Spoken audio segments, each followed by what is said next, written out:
자, 오늘 이사야 54장 1절로 17절 말씀은 어제 이사야 53장에서 메시아에 대한 고난당하신 메시아, 또 그 메시아가 우리의 허물과 죄악을 다 십자가에서 다 사하여 주시고 우리에게 새로운 생명을 주셨음을 말씀했습니다. 이어서 54장은 이제 1절에서 소개한 것처럼 잉태치 못한 자, 자식이 없는 자, 이거는 소망이 없다는 뜻이잖아요. 희망이 없다는 거잖아요. 절망 상태라는 거잖아요. 그런데 하나님이 너를 남편 있는 자들의 자녀보다 더 많게 하겠다. 회복시켜 주시겠다는 거죠. 자, 여기 우리 아브라함의 부인 사라, 또 이삭의 부인 리브가, 야곱의 부인 라헬이 생산치 못했잖아요. 잉태치 못했잖아요. 그런데 하나님이 그들로 하여금 자녀를 낳게 하셨어요. 이걸 지금 설명하는 거잖아요.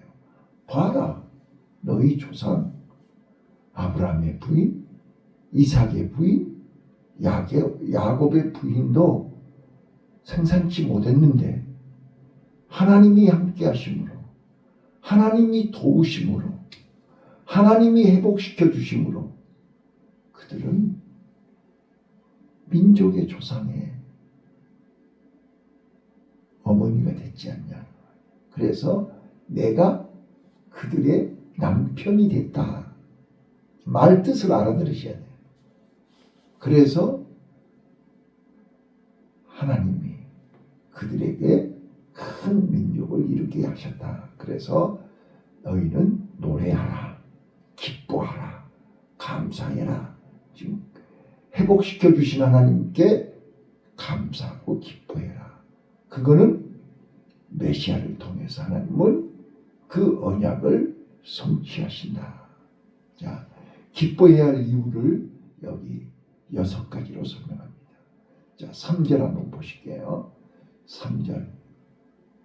자, 조금 전에 지금 상태는 잉태치도 못하고 생산치도 못한 상황이었죠. 그런데 노래하라는 거야. 기뻐하라는 거야. 왜요? 하나님이 남편이 되어주심으로.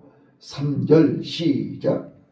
이는 네가 좌우로 퍼지며 네 자손을 열방으로 두며 황폐한 성읍들도 사람 살 곳이 되게 할 것입니다.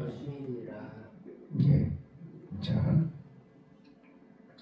2절부터 보시면 자손을 번성케 하시나. 잉태치 못한 자가 자식을 많이 낳는다.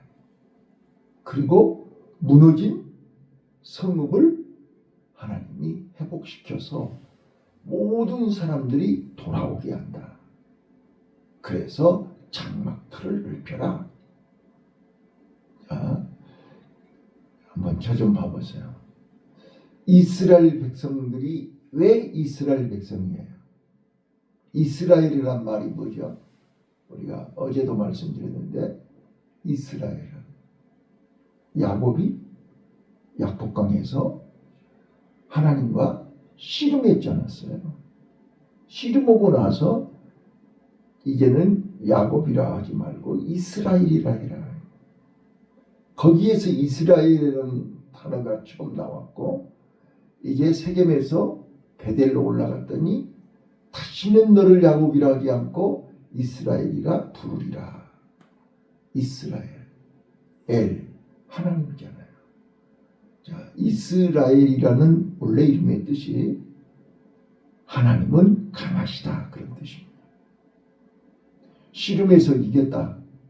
하나님은 강하신 분이다.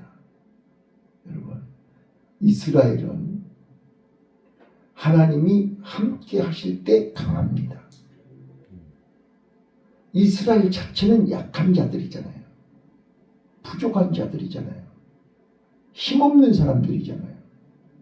유목민들이고 배두민들이잖아요. 광야에서 헤매고 떠돌아다니고 짐승들 기우면서 살던 사람들이에요. 그런데 하나님이 함께 하실 때 강한 나라가 된 것입니다.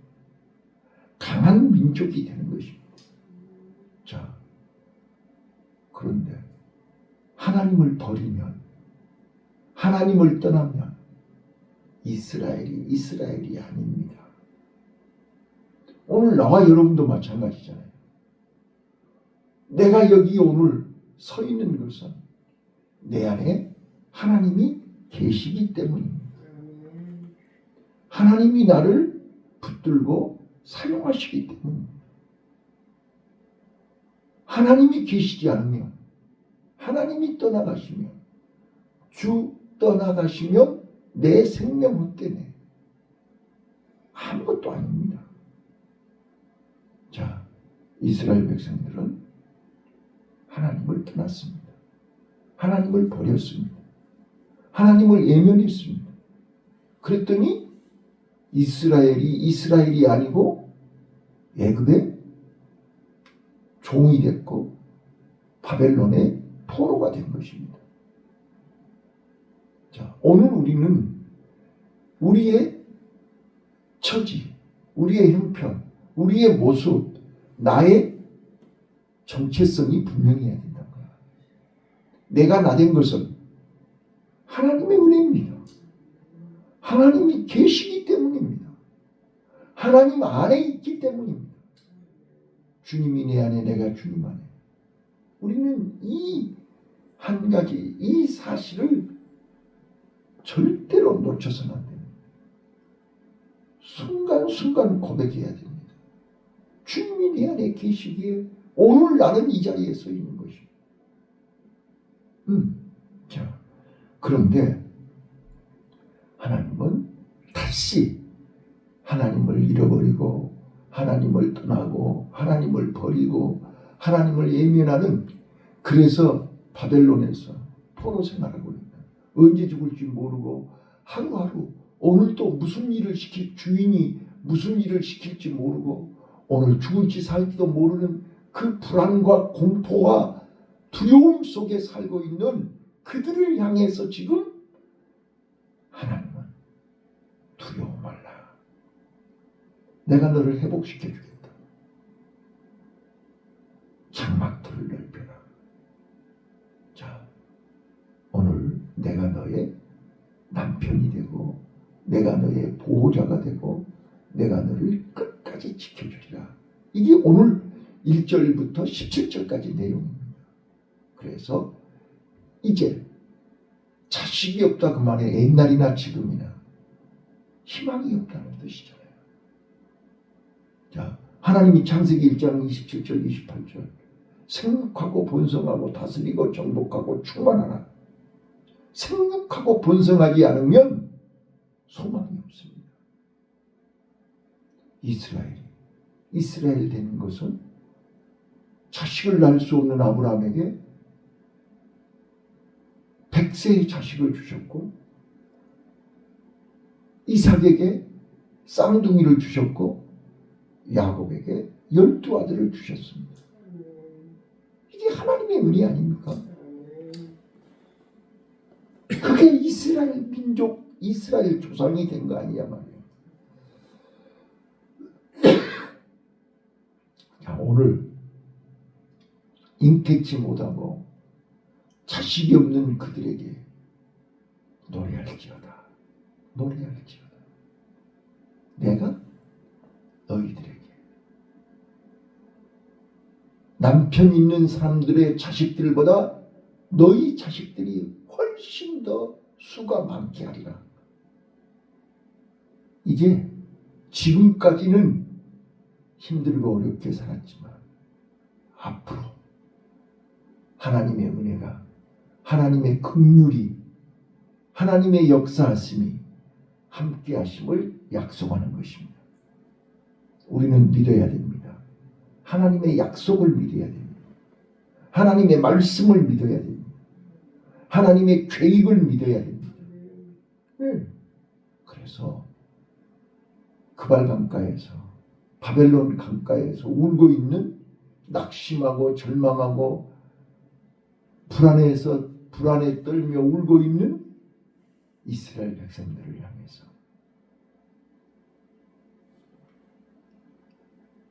포로 귀환을 약속하고 무너진 예루살렘을 다시 새 예루살렘으로 바꾸어서 이제는 다시는 노아에게 약속한 것처럼, 다시는 홍수 심판으로 멸하지 않겠다고 약속하신 것처럼, 다시는 너희들이 망하지 않도록 내가 끝까지 보호자가 되겠다. 이게 17절입니다.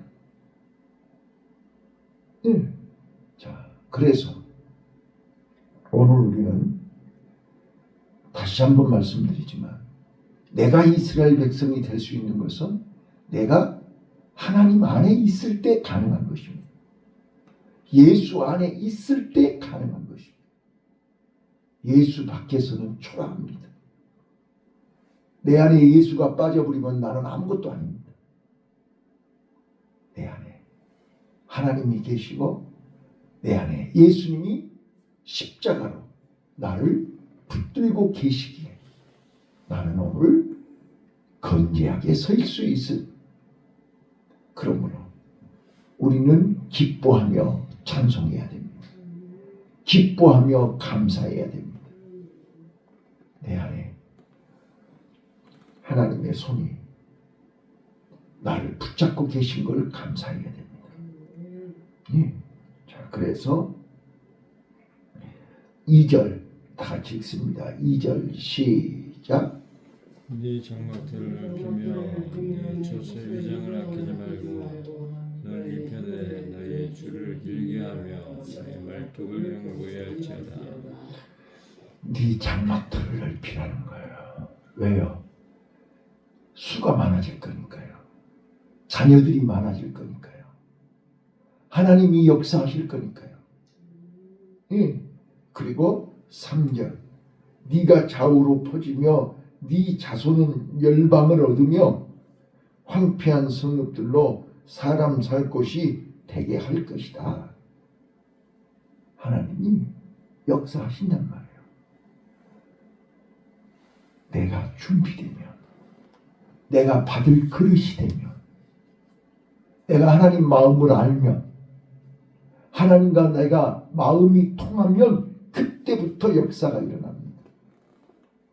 자, 4절 보실까요? 4절 시작. 두려워 말라 네가 수치를 당치 아니하리라. 놀라지 말라 네가 부끄러움을 보지 아니하리라. 네가 네 청년 때의 수치를 얻겠고 과부 때의 책을 다시 기억함이 없으리니. 지금까지 우리가 힘들었고 고통스러웠고 참 흑역사, 기억하고 싶지 않는 과거, 상처 하나님이 다 치유하시겠다는 거예요. 용서하시겠다는 거예요. 다 회복시켜 주시겠다는 거예요. 자, 5절이요. 시작. 이는 너를 지으신 자는 네 남편이시라. 그 이름 만군의 여호와시며 네 구속자는 이스라엘의 거룩한 자시라. 온 세상의 하나님이라 칭함을 받을 것이며. 우리는 나를 지으신 이가 하나님이시기 때문에 하나님이 없는 나는 아무것도 아니라니까요. 하나님이 나의 구속자예요. 지금까지 하나님이 나를 통해서 역사하신 거예요. 그런데 내가 순간순간 하나님을 잊어버리고 살았단 말이에요. 하나님의 언약을 불순종하면서 살았단 말이에요. 이제는 마음을 다하고 뜻을 다하고 성품을 다하고 정성을 다하여 주 너의 하나님을 사랑하라. 이 말씀을 놓쳐서는 안 된단 말이에요. 자, 6절 여호와께서 너를 부르시되 마치 버림을 입어 마음에 근심하는 아내가 소시 아내 되었다가 버림을 입은 자에게 함같이 하실 것이라. 네 하나님의 말씀이라. 내가 잠시 너를 버렸으나 큰 긍휼로 너를 모을 것이요 내가 넘치는 진노로 내 얼굴을 네게서 잠시 가리웠으나 영원한 자비로 너를 긍휼히 여기리라. 네 구속자 여호와의 말이니라. 하나님의 긍휼을 기대하세요. 하나님의 긍휼을 사모하세요. 하나님은 오늘도 나를 긍휼히 여기심을 믿으시기 바랍니다. 자, 그래서 이제 9절 읽어보세요. 시작. 이는 노아의 홍수에 배하리로다. 네가 다시는 노아의 홍수로 땅 위에 범람치 않게 하리라. 맹세한 것 같이 내가 다시는 너를 노하고 다시는 너를 증거하지 아니하기로 맹세하였노니. 10절 산들은 떠나며 작은 산들을 옮길지라도 나의 인자는 내게서 떠나지 아니하며 화평케 하는 나의 언약을 옮기지 아니하리라. 너를 긍휼히 여기는 여호와의 말이라. 아멘. 아멘. 보세요. 예? 다시는 너를 언약을 옮기지 않겠다고 하시잖아요. 너를 끝까지 긍휼히 여기시겠다고 하잖아요. 이게 우리 아버지의 마음이에요. 이 아버지 마음을 알아야 된다니까. 근데 우리는 그 마음을 몰라. 안다고 하면서도 몰라. 자, 이제 11절 봐봐요. 11절부터 하나님께서 예루살렘을 회복시켜 주시는 거예요. 환경을 변화시켜 주시는 거예요. 자, 11절 시작. 너 공고하며 강풍에 요동하여 안위를 받지 못한 자여, 보라 내가 화려한 칠색옷 네둘 사이에 더하며 초록으로 내 기초를 자, 쌓으며. 너 곤고하며. 자, 곤고가 뭐라고 그랬죠? 최악의 상황에 환경에서 고통받고 있단 말이에요. 너 곤고하며 광풍에 요동하여.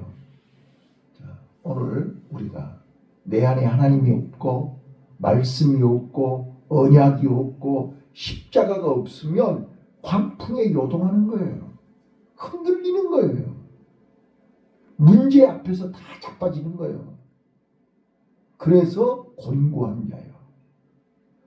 너 곤고하며 광풍에 요동하여 안위를 받지 못한 자여, 보라. 지금까지 그랬지 않냐 그 말이에요. 이제부터 예루살렘을 각종 보석으로 다시 꾸밀 것이고. 13절 네 모든 자녀는 여호와의 교훈을 받을 것이니 네 자녀는 크게 평강할 것이다. 그랬어요. 자, 출애굽 1세대들은 다 광야에서 죽었지만 네 자식들은 말씀으로 언약을 붙잡고 가나안 땅에 들어가는 거예요. 우리는 당대 고생했지만 우리 자녀들은 잘 될 거예요. 평강이 더할 거예요. 자, 그 다음에요. 이제 14절부터 마지막 17절까지 볼게요. 자, 너는 의로 설 것이며. 시작. 너는 의로 설 것이며 때가 네게서 멀어질 것인지 네가 두려워 아니할 것이며 공포의 그것도 너를 가까이. 자, 이제 하나님의 언약이 내 안에 있고 하나님의 긍휼이 내 안에 있고 하나님이 내 남편이 되셨고 하나님이 나를 지키니까 이제는 더 이상 두려워하거나 더 이상 이제는 학대가 두려움이 공포가 사라진다 그 말이에요. 자, 그러면서 15절 시작. 그들이 물지라도 너로 말미암지 아니할 것이니 누구든지 모여 너를 치는 자는 너를 인하여 패망하리라. 16절 불을 불어서 자기가 쓸만하기를 제조하는 장인도 창조하였고 파괴하며 진멸하는 자도 내가 창조하였은즉 17절 물은 너를 치려고 제조된 기계가 날카롭지 못할 것이라. 물은 일어난 너를 대적하여 송사하는 혀를 내게 정죄를 당하리니 이는 여호와의 종이 기업이요 이는 그들에게 내게서 얻은 의인이니라. 여호와의 말이니라. 아멘. 결론입니다. 하나님은 우리를 끝까지 지키시겠다는 거예요. 아무리 핵무기가 어떻고 미사일이 어떻고 핵잠수함이 어떻고 별소리 다 해도 그것도 하나님이 창조하신 거예요. 그들도 하나님의 관리 안에 있는 거예요. 하나님이 그들을 끝까지 이스라엘 백성들을 책임지시겠다는 거예요. 오늘 내 안에 하나님이 있는 자는 여호와의 종이요 하나님의 자녀란 말이에요. 이름만 하나님의 자녀가 아니라 내 안에 하나님이 계시고 내 안에서 하나님이 통치하시고 내 안에서 하나님이 역사하시는 자가 여호와의 종이요. 이걸 놓쳐서는 안 돼요. 자, 그래서 저는 이사야 54장 말씀을 통해서 결론으로 따라서 해봐요. 하나님은 나를 도우시고 예, 하나님은 오늘도 나를 도우신다. 하나님이 내 곁에서 내 안에서 내 주위에 앞서 행하시고 구름 기둥으로 불 기둥으로 앞서 행하시고 막아주시고 제거해 주시고 포장쳐 주시고 불뱀이 오지 못하도록 막아주신단 말이에요. 나를 도우신 하나님을 만나시기를 바라요. 마음속에 모시기를 바라요. 또 따라서 하세요. 나와 함께 하신 하나님, 임마누엘 하나님, 오늘도 우리 하나님은 내 손잡고 가기를 원해요. 그런데 애들은 어때요? 뿌리치지요? 귀찮다고 간섭하지 말라고 하나님 따라가기 너무 벅차다고 어때요? 따라가기 힘들어요? 일어나기 힘들어요? 예배드리기 힘들어요? 네? 믿음으로 살기 힘들어요? 아니요. 우리가 세상 사람 기준으로 볼 때 힘든 거지. 하나님의 자녀들은 너무너무 좋잖아요. 자, 어제 말씀드렸잖아요. 에서 입장에서 볼 때는 팥죽이 더 좋은 거예요. 장자의 명분은 아무것도 아닌 거예요. 내가 굶어 죽게 생겼는데 이까진 것이 무엇이냐. 헌신창거리가 기뻐요.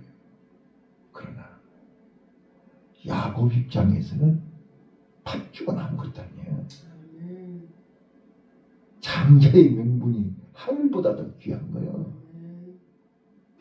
오늘 우리는 내가 예수 안에 하나님 안에 있을 때 예배는 귀한 거예요.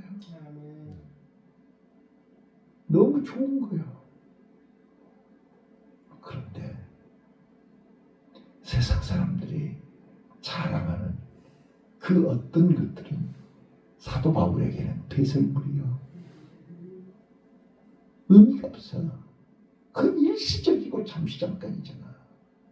우리는 영원한 것을 가지고 있잖아. 그래서 노래하고 감사해야 돼. 마지막으로 자, 따라서 하십니다. 하나님이 나를 사랑하신다.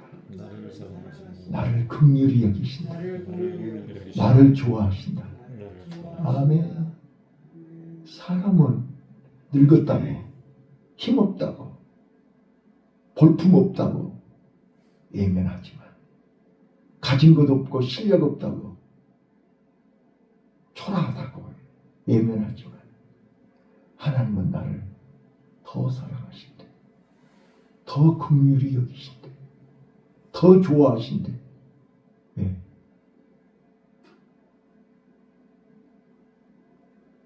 끝까지 세상 사람들은 다 예면하는데 너는 나를 사랑하잖아. 너는 나를 좋아하잖아. 너는 나를 가까이 하잖아. 네 마음속에 온통 하나님이 가득하잖아. 하나님은 우리 마음 중심을 보시잖아요.